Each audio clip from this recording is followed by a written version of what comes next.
Na inafika wakati ni sunna nyumba ya salaf kunengenia kiboko hivi, na watu wanakiona hivi. Anapoleta jeuri baada ya maneno mengi haelewi, unachukua siku moja kile unamtandika. Lakini bakora mwisho ngapi? Mwisho 10. Sasa hapa anasema usinyanyue fimbo juu ya mke wako ikiwa anakuelewa,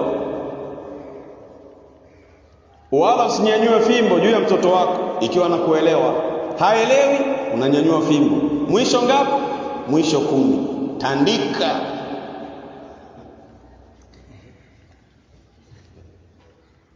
Kisha anasema wa akhifhum fillahi azza wa jalla, lingine hilo, na wahofishe kwa Allah azza wa jalla. Mwogopeni Allah, mkhofuni Allah tabaraka wa taala. Inna batsha rabbika la shadid. Kana familia, acha wizi, acha utapeli, acha uongo, acha dhulma. Inna batsha rabbika la shadid. قال رواه البخاري في الأدب المفرد